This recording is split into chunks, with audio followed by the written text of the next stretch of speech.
Spoilers shouldn't be too bad this time, but you might see some things from later on in the game, so you know you're being warned. It's ironic that as I begin to play through Sakaguchi's latest game, I'm also playing one of his most loved, Chrono Trigger. Chrono Trigger was a special project created by a melting pot of creative genius, Final Fantasy creator Sakaguchi, Dragon Quest creator Hori, and famous manga artist Toriyama. It's considered as something like a mix between Seiken Densetsu and Final Fantasy, with a bit of Back to the Future time travel story thrown in for good measure.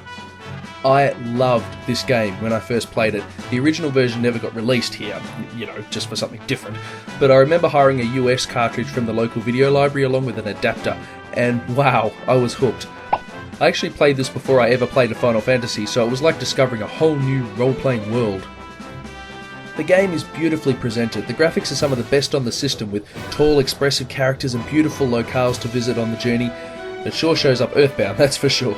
I must also mention the music, which was mostly composed by newcomer Yasunori Mitsuda, who's since gone on to do more excellent soundtracks.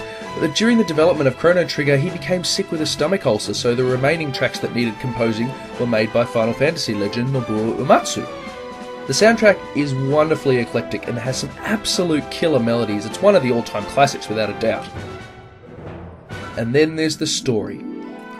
We start with a sprightly young lad named Chrono being woken up by his mother just in time to visit the Millennial Fair at the nearby town. While he's there enjoying himself, he literally bumps into a pretty young girl with a strange pendant. Calling herself Marl, she asks Chrono to show her around. They check out all the fun of the fair before going to visit Chrono's childhood friend Luca.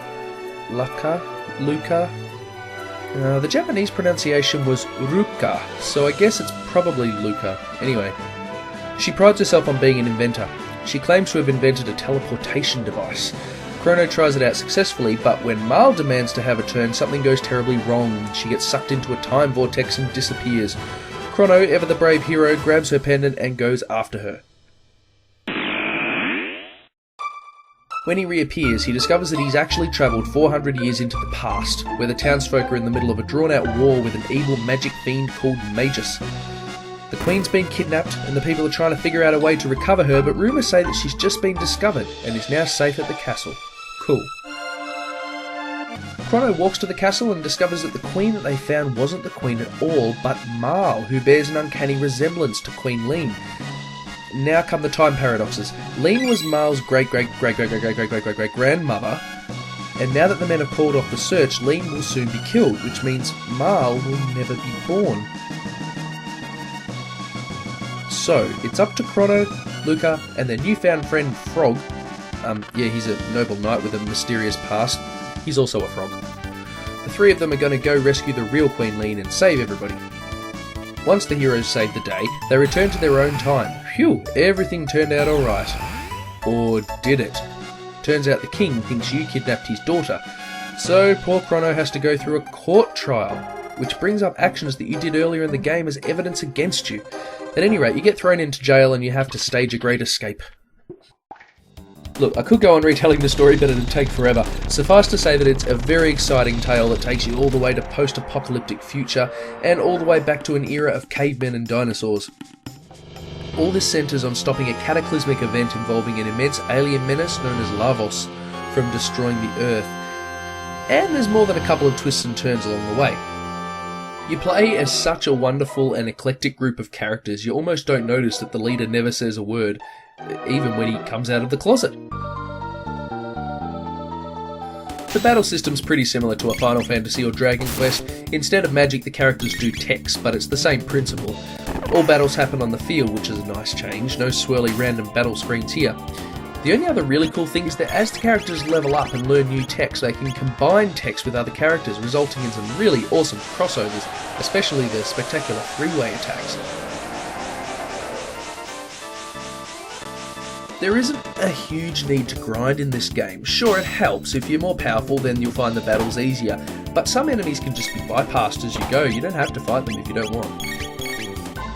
There's also a few clever time travel quirks. For example, if you open certain treasure chests in the past, they'll be empty in the future, but if you open them in the future, not only will the item inside have powered up over time, but you can then travel back to the past and open them up again. Theory of relativity be damned. One of the most famous aspects of Chrono Trigger, though, is definitely its Game Plus mode. Not only can you start the game over again with all your old stats and items intact, but you have the option of jumping to the final boss battle from just about any point in the game, and depending on what point you do this battle, you get a completely different ending. There's 12 endings to find, so for the kind of player who's got to catch them all, there's a whole lot of replay value in Chrono Trigger. I was never much enticed by Game Plus mode, but I got myself a couple of extra endings this time. I always found that the second half of Chrono Trigger just doesn't live up to the first half. The game never becomes dull per se, and the plot is well thought out, and there's always some big reveals around the corner. But it eventually becomes a lot less about the main characters themselves and more about what's going on in the world around them, and I just didn't find that as endearing. Over the years, Chrono Trigger's had 2 re-releases on the PlayStation and the DS, with some cool anime FMV sequences that appear throughout the game. And of course there's the sequel, Chrono Cross, which was quite a different game with an entirely new set of characters and a seemingly unrelated story. There are definitely links between the two, but they're not revealed until much later in Chrono Cross's story. Honestly though, I finished Chrono Cross 3 times and I still don't understand what that story is about. For all its time travel complexities, the first game is much easier to wrap my head around. So it goes without saying that Chrono Trigger is an excellent game, and it definitely stands the test of time. I still stand by what I thought back in the late 90s, that it's not quite as good as Final Fantasy VI, but it's definitely up there. It's one of the best RPGs from the 16-bit era without a doubt. If Final Fantasy is a big budget blockbuster movie, then Chrono Trigger is like a quirky anime film. I suppose it says a lot that although it's a game I'm ridiculously familiar with, I still found it an absolute joy to play again this year. Next week, it's platform heaven with both Mega Man and Mario. Baby Mario, anyway. Get ready to lay some eggs. Peace out.